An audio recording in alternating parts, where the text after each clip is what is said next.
l'apparition de la Côte d'Ivoire en Coupe du Monde? 2014, au Brésil. Voilà, il faut donc en 2026 y aller. Messieurs et dames, essayons maintenant de parler politique avec, ou religion, enfin votre point de vue.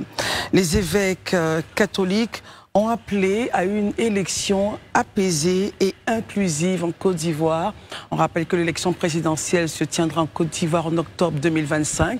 Et déjà, des voix s'élèvent pour parler paix, pour parler sensibilisation. Quel est votre point de vue justement sur la sortie donc, des évêques qui appellent à la paix, à des élections apaisées et inclusives? Marius Komoué, j'aimerais bien commencer par vous. Alors, il faut dire tout simplement que c'est le rôle de l'Église, et pour ne pas dire des courants religieux.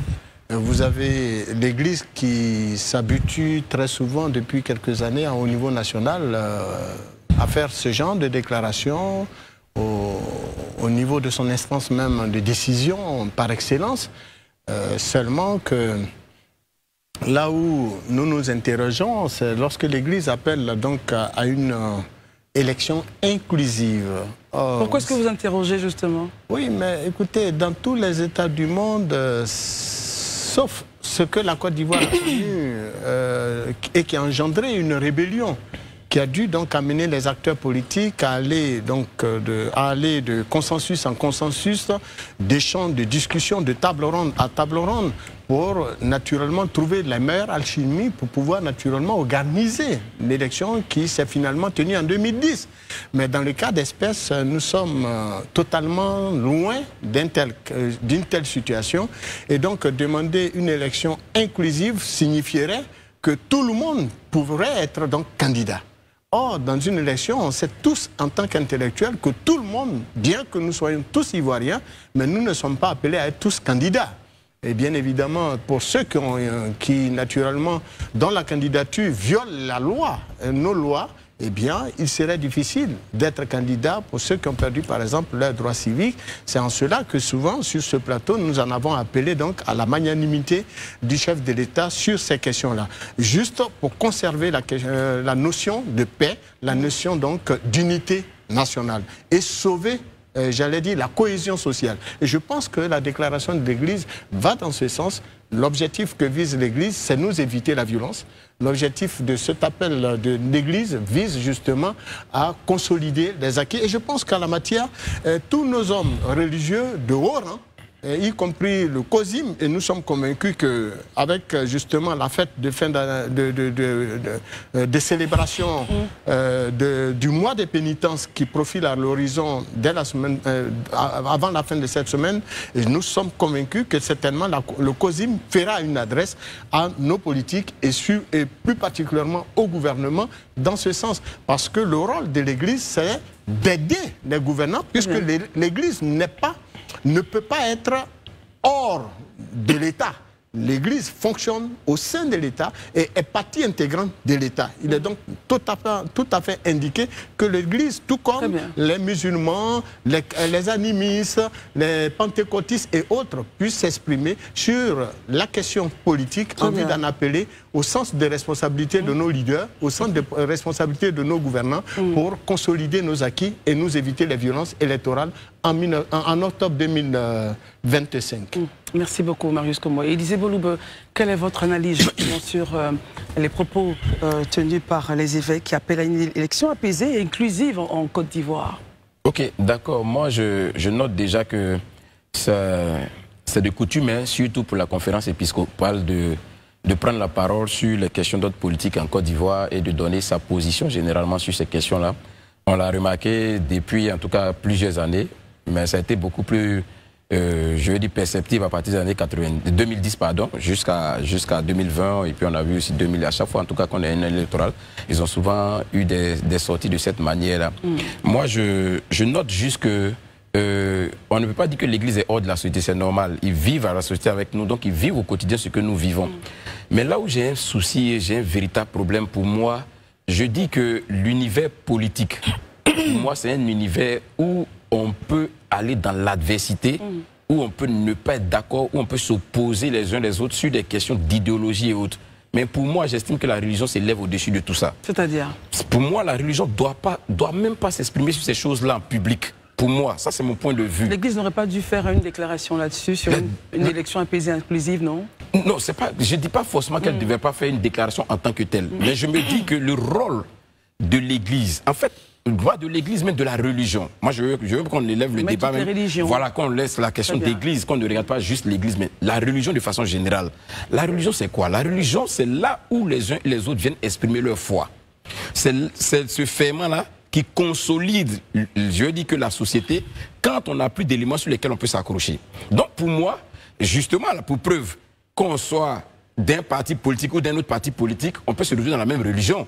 Justement parce que la religion s'élève au-dessus de ces considérations partisanes là, ou de ces considérations politiques là. Donc j'estime pour ma part que ce que je pense que les religieux doivent faire concrètement, dans un premier temps, quand on voit une situation pareille, comme ce qui se passe en Côte d'Ivoire, en maintenant leur déclaration, pour moi, c'est plutôt d'apporter la voie de bons offices. C'est-à-dire entreprendre des médiations ou entreprendre des démarches auprès des leaders politiques, partager avec eux ce qu'ils pensent réellement et ce qu'ils pensent pourrait être à l'avantage de la nation, et puis après faire des moments de prière comme cela est fait pour la paix et pour la tranquillité en Côte d'Ivoire. Mais vous voyez, quand on fait des déclarations d'ordre public comme ça, je dis toujours, on est responsable de ce qu'on dit, mais on n'est pas responsable de comment les gens comprennent les choses. Et quand on sort des déclarations et que dans ces déclarations, certaines personnes ont tendance à voir au travers de ces déclarations des propos qui sont censés reprendre des éléments de langage d'un groupe contre un autre groupe, tout de suite les gars vont se braquer. Oh, c'est là qu'il ne faut pas justement arriver. À un moment donné, c'est là qu'il ne faut pas arriver. Et je pense que pour l'éviter, c'est de pouvoir prendre de la hauteur sur ces considérations, je le dis, sur ces débats politiques-là, et puis jouer son rôle d'église, de médiateur, de prière pour que les choses se passent comme je dois, et puis de rencontrer ces autorités politiques-là, les personnes politiques, pour leur dire, non, on pense que la voie que vous êtes en train de prendre là, ce n'est pas la bonne, venez prendre cette voie-là pour qu'on puisse aller dans ce sens-là ou ne pas aller dans ce sens. Remarquez, je prends même pour preuve, à chaque fois qu'il y a eu des déclarations de ce genre, vous avez vu que dans l'opinion populaire, il y a eu des réactions. Dans l'opinion, il y a toujours eu des réactions. Depuis 2010 à maintenant, chaque fois qu'il y a eu des propos, des déclarations pareilles, il y a eu des réactions. Certains ont trouvé qu'ils n'étaient pas contents, d'autres ont trouvé que ce n'était pas normal, d'autres ont trouvé que non, c'était une prise de position en faveur d'un tel contre un autre. Mais ça, c'est des éléments qui doivent nous interpeller. À un moment, on se dit, bon, est-ce que c'est utile même de faire des déclarations publiques comme ça? D'autant plus que ça risque de créer des scissions là où nous, ce n'est pas notre objectif. Donc pourquoi ne pas faire des démarches, comme je dis, de bon office, où on rencontre vraiment les leaders, même s'il faut même là, ensemble, même le collège, on rencontre les leaders, on parle avec ces leaders politiques-là, et puis ça reste vraiment entre nous en fait. Très bien, écoutons Herman. Herman, alors Marius estime que l'Église est dans la société, donc ne peut pas se soustraire à tout ce qu'elle observe, donc devrait et est dans son rôle. Élisée estime attention, Élisée nous dit attention, il faut que l'Église s'élève, qu'elle puisse... Non, les religions du monde. Voilà, les religions s'élèvent. Chrétiennes, musulmanes et autres. Voilà, qu'elles s'élèvent au-dessus du débat politique en ne reprenant surtout pas les éléments de langage d'un camp comme l'autre. Cela pourrait cristalliser les tensions ou les attentions. Votre commentaire, justement, Herman? Moi, je pense que d'abord, il faut souligner que de façon régulière, l'Église catholique de Côte d'Ivoire, donc représentée par la conférence des évêques de Côte d'Ivoire, analyse la situation du pays et donne toujours sa position, son point de vue là-dessus. Sa démarche, c'est surtout pour interpeller tous les acteurs, de sorte de faire en sorte que la situation, le processus électoral, les élections ne soient pas un moment de conflit et autres. C'est toujours dans leur rôle de prévention. Et je crois bien qu'à ce niveau, on peut estimer que dans un pays laïque, on peut se poser la question, est-ce que les religieux peuvent se prononcer sur des faits politiques? Mais est-ce que c'est nouveau en Côte d'Ivoire? C'est pas nouveau, puisque récemment même, le président de l'église du christianisme céleste, il donne régulièrement de la voix. L'église catholique ne le fait pas de façon désordonnée, mais à des périodes bien précises. La conférence des évêques pond ces genres de déclarations. Et je crois bien aussi que le COSIM fait aussi souvent des déclarations pour aider. Il peut arriver que dans la rédaction, quelques mots puissent déranger. Mais ça dérange pourquoi? Moi, je pense que l'inclusivité que l'Église catholique demande, demande à ce que le processus électoral, les élections soient inclusives, on peut se dire que pourquoi inclusive? Puisque c'est au regard de la loi que les candidats peuvent être déclarés candidats exclusifs à cette élection. Donc, au regard de la loi. Mais l'inclusivité aussi peut se comprendre de sorte que ceux qui sont candidats et qui ont les atouts pour être candidats, il faudrait qu'ils soient tous aux élections. Donc, bien entendu, au regard de la loi. Donc, moi, personnellement, c'est dans cette adresse, l'Église catholique s'est adressée aussi bien aux acteurs politiques qu'à la jeunesse, qu'on ne cesse de conseiller, on fait des suggestions à tous les acteurs, même aux Ivoiriens lambda, parce que c'est tous ensemble, je pense, pour ne pas... je ne connais pas l'esprit de leur réunion, mais je crois bien qu'il ne faudrait pas que, quand il s'agit des questions de religion, de non-religieux, par exemple du COSIM ou de l'Église catholique, il ne faudrait pas donner d'autres interprétations forcément négatives de leur point. Ils veulent, je crois bien, les églises, là, les religions en Côte d'Ivoire veulent aider à ce que les gens comprennent qu'il faudrait qu'on aille à des élections apaisées. C'est dans ce sens-là que je comprends la démarche ou toute la déclaration de la conférence des évêques de Côte d'Ivoire. Pascal, vous avez écouté vos amis sur le plateau. Quel est votre postulat justement sur cette question? Oui, je pense qu'ils ont à peu près tout dit. Moi, je vais me situer par rapport à l'histoire. En 1984, le 16 octobre, il y a Desmond Tutu, que vous connaissez, qui est un archevêque anglican en Afrique du Sud, qui reçoit le prix Nobel de la paix. Et pourquoi il reçoit ce prix Nobel de la paix? Parce qu'il prend position, depuis les années 1970, sur les crises qui secouent l'Afrique du Sud, qui n'ont pas commencé en 70, bien sûr, nous le savons tous. Et la révolte de Soweto, ce qu'on appelait la révolte de Soweto en 1976, va cristalliser son action, sa prise de parole politique. Et cette prise de parole politique-là, elle ne va pas faiblir. Vous le savez, l'Afrique du Sud a traversé des moments difficiles, des moments sombres. Son histoire, c'est une histoire qui n'a pas toujours été à l'image de son drapeau arc-en-ciel. Mais cet homme, Desmond Tutu, qui est un archevêque anglican, eh bien, il va s'impliquer politiquement. Et ce que ça va donner, c'est la commission Vérité et Réconciliation, dont nous nous souvenons tous en 1990, et qui va être à l'origine de... C'est un modèle qui va être dupliqué dans presque toute l'Afrique, notamment dans des pays comme le Bénin, où Monseigneur Isidore de Souza va être... archevêque de Ouidah va être requis pour mener les travaux de la base qu'ils vont appeler la conférence nationale. Le prélat est une caution morale dans nos sociétés. L'Église, les religions, les religieux, les imams et tous les hommes d'Église ont souvent été reçus par nos hommes d'État, par nos chefs d'État, quels qu'ils ont été et de quelque bord qu'ils ont été. Ce que je retiens aujourd'hui de cette intervention du prélat, c'est que si j'avais le choix et leur parler de communication, je ferais tout, et c'est là où je rejoins certains de mes camarades ici sur le plateau, pour ne pas faire de conférences ou d'adresses officielles. C'est-à-dire? C'est-à-dire que je ferais tout d'abord pour mener on mènerait des actions de l'ensemble des communautés. Mais si l'ensemble des communautés ne nous rejoignaient pas, je parle de communautés religieuses, nous ferions en sorte de rencontrer les acteurs politiques, de faire en sorte que ça se sache. Aujourd'hui, on n'a pas besoin, si une télé est invitée qu'elle ne vient pas, on n'a pas besoin de s'en morfondre puisque les réseaux sociaux sont là. Et je ferai en sorte que l'image reste et soit vue, mais on ne ferait pas de communiqué. Mais on montrerait qu'on rencontre les acteurs politiques, les rencontres seraient à huis clos, les discussions seraient à huis clos, libre aux uns et aux autres de faire fuiter ce qu'ils veulent faire fuiter. Mais cet engagement-là, on le montrerait jusqu'à obtention justement de cette élection apaisée et puis de ce climat de paix constant qu'on recherche tous.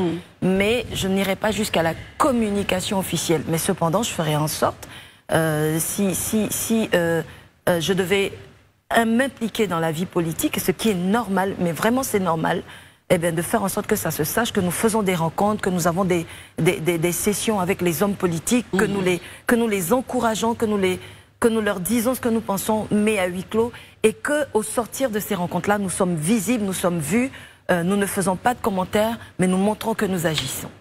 Très bien. Alors, vos différents points ont été entendus, messieurs. Merci. Nous allons donc avancer. Nous avons une invitée qui nous vient du Tchad.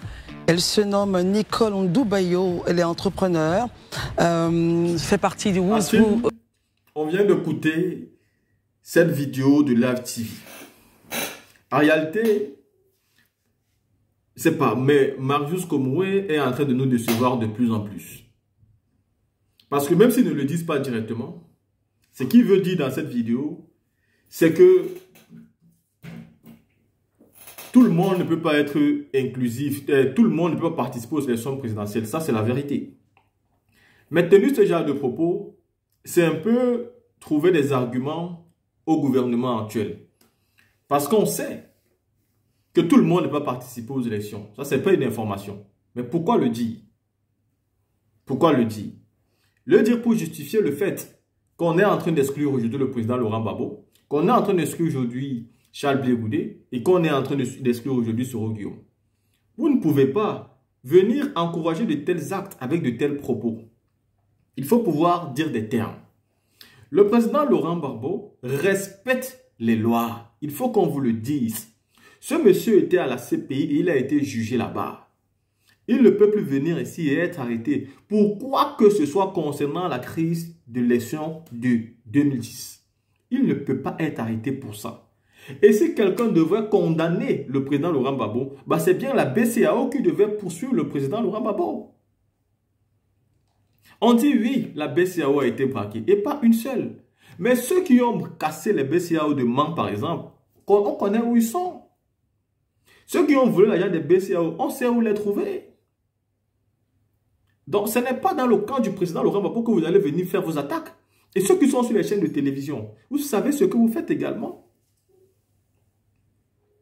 On accuse donc le président Gbagbo d'avoir braqué la BCEAO. Et Charles Blé Goudé, lui aussi, il a pris 20 ans. 20 ans, lui aussi, il a braqué la même BCEAO, mais il était complice du braquage. Je ne comprends pas. Parce que je veux bien... C'est vrai que les accusations contre Charles Blé Goudé, c'est pourquoi réellement? Je n'ai jamais compris pourquoi aussi il a pris 20 ans par rapport à ça. Peut-être qu'il a été jugé à la CPI. Coup d'État, tentative, à quoi? Je ne comprends pas. Vous ne pouvez donc pas vous placer sur vos chaînes de télé et venir nous dire tout le monde ne peut pas être inscrit. Non, non, non, non. Dramane Ouattara a porté les armes ici pour participer aux élections. Et vous n'avez pas parlé. Ne soyez pas lâches. Non, ne soyez pas des lâches. À un moment donné, c'est important de dire la vérité à ceux qui sont au pouvoir. Et arrêtez de mâcher les mots. Parce que c'est de manière indirecte ici que vous êtes en train de nous dire ici que le président Gbagbo ne doit pas participer aux élections. Que Charles Blé Goudé ne doit pas et que Guillaume Soro ne doit pas. Parce que tout le monde ne peut pas participer. Mais vous avez joué bidé. Ça veut dire que vous êtes en train de prendre des positions à 7 mois de l'élection parce qu'ils ont les armes. Et vous pensez que c'est le meilleur choix, c'est le meilleur camp. Vous serez choqués. Je vous le dis. Soit vous allez tuer une bonne majorité d'Ivoiriens, soit vous allez comprendre que ce qui est en face n'est pas facile à vivre. Mais je sais que ceux qui sont au pouvoir sont prêts à tuer tout le monde pour rester au pouvoir. Seulement ceux qui sont aussi là, qui ont déjà supporté, sont prêts à tout pour récupérer leur pays. C'est de ça qu'il s'agit. Vous-même, à 7 mois, beaucoup de voix sont en train de s'élever pour vous demander de revenir à la raison. Mais vous dites qu'il y a caillou dans vos oreilles. Et puis quand le moment va arriver, bah les gens aussi auront caillou dans leurs oreilles.